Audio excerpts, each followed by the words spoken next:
Hey guys, welcome to Book Reviews, and today we are going to be looking at the 1937 classic John Steinbeck novel, Of Mice and Men. Of Mice and Men is the story of George and Lenny, who are working in the 1930s California and end up on a small ranch where they have plans of making enough money to eventually own a place of their own where they can live off the fat of the land.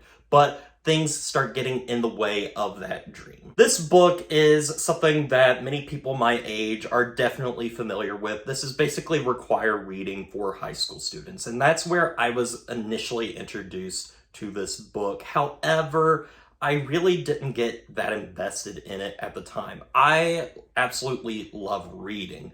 But when I'm forced to read something for a curriculum, it's a very different story because would I have eventually read this book? Yes. But, being forced to is a completely different story because I wasn't ready for this book at that particular time. But I finally sat down and read it, and this, without a doubt, is a true classic. Going straight into my thoughts on it, particularly when it comes to the writing, John Steinbeck just has a really good way of describing character through dialogue and very simple action. His prose are so clean in this and very concise, and it's very easy to read. You don't have paragraph after paragraph of these long drawn out descriptions that kind of drive you away from the story. It's a very simple story, and the prose is very simple as well. And something that I really like that he ended up doing was the way he used very unconventional ways of using dialogue to get these characters across. Many characters speak in the way that any particular person would speak. They use words differently than we would. They kind of use y'all, ain't, those kind of conventions in writing that just doesn't feel, like grammatically correct, but it's how people speak. And you would think that that would actually be very difficult to read, and it's really not. He manages to make it flow right off the page, and you feel like you are reading the story of real life people, which is another focus of this book that is, in a way, kind of accurate to real life. John Steinbeck was inspired in a lot of ways by his own life. He worked on ranches like this. In fact, Lenny is inspired by people that he actually saw. The introduction to this book, which is actually really well written, and if you pick up the Penguin paperback, I definitely recommend reading the introduction before even starting the book. It goes into some really great detail about why John Steinbeck wrote the book and the history behind it as well. And in it, it talks about how he saw a man get very angry at a foreman and basically kill him.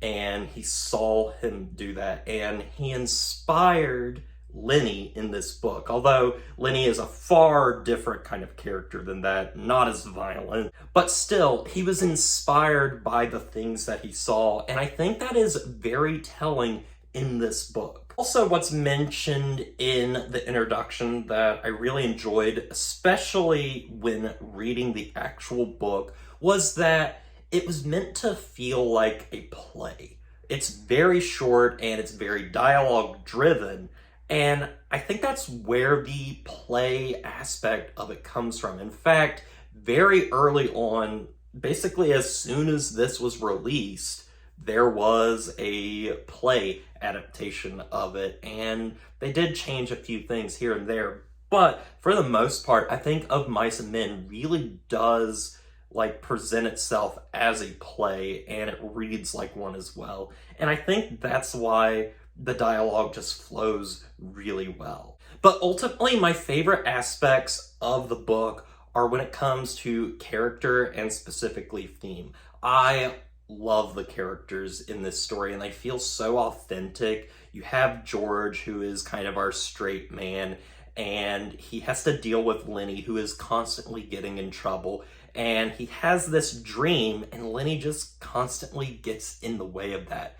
you see this friendship really blossom between the two, and they are really good friends. And George looks out for Lenny, but he realizes that Lenny is definitely holding him back in a lot of ways, and that's very difficult. But you also see that he cares about him, and that if George did not deal with Lenny, if he just let people eat Lenny alive and let him get into trouble and, face the consequences, George knows that he could survive. He could survive without Lenny, but Lenny cannot survive without George. And that's a really interesting aspect of the story that Steinbeck really delves into without, particularly focusing on it through dialogue.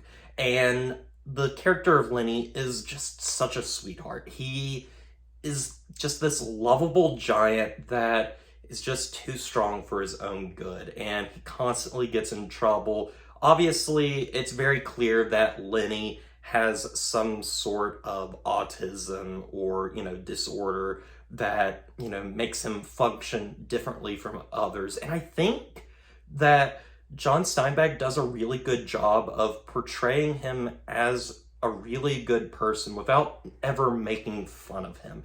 And in fact, George will constantly defend him till the very end. And I think that's a really good sign of a great relationship. They want to have a life of their own that's, far away from the work that they're getting involved in. There's also a really good scene between George and Slim in the book when they're talking about Lenny that really stuck out to me and is very important, I think, and very relevant to today with a lot of people. "He's a nice fella," said Slim. "Guy don't need no sense to be a nice fella. Seems to me sometimes it just works the other way around. Take a real smart guy and he ain't hardly ever a nice fella." I absolutely love that line, and that line stuck out to me, and I think it really presents a very compelling thematic weight to the story in particular. But also, Of Mice and Men does a really good job of showing us a story that is in a constant loop. You get the impression, especially very early on, because at the very beginning, George and Lenny are on the run and they are going to another ranch to pick up another job. But you get the sense that they've been through this multiple times before. They find a job, everything's good, and then Lenny gets himself in trouble, George has to get him out, and then they go on to the next one. It's a perpetual cycle that is never ending, and then eventually George takes the matter into his own hands, and he realizes that this is going to happen every time. And what he ultimately does at the end of this book with, killing Lenny is very heartbreaking, but it's also kind of necessary because eventually Lenny's going to get himself into a bunch of trouble that he is not going to be able to get out of. And rather than see Lenny in a mental institution or in prison or killed by, a mob of people, George takes the moment into his own hands and lets Lenny think about their dream. And so the last moments of Lenny's life are focused on that singular dream, the American dream in a sense. And I think that's a beautiful ending. And especially, it's very tragic because at the very end, it becomes business as usual. George takes care of Lenny and then he gets back to work. And that's a very difficult way to end. And it really is a powerful ending. Ultimately, this is just a powerful book with just great dialogue and really compelling characters. And it makes me excited to eventually read more of John Steinbeck's work because I thought this was really incredible. And I'm glad I finally sat down and read this through to the end because it really is that good of a novella. Of Mice and Men is just really good on focusing on theme. It really focuses in on friendship and loneliness in particular, which is something you pick up if you read the introduction. But it is a very lonely story, but also there's a lot of friendship in here, a lot of good morals, I think, but it also shows the darkness of mankind, the evil, such as with the character of Curly, and it really is just incredibly compelling to read. Also, the use of foreshadowing is really fantastic. They do this very early on because you just get the sense, because things have gone bad for George and Lenny in the past, that things are obviously going to happen the same way again. Also, the death of Candy's dog is perfect foreshadowing for the death of Lenny at the end of this book that I think really does a good job of setting that up without specifically telling you where the story is going to go. So with all that said, I'm going to give Of Mice and Men a 9 out of 10.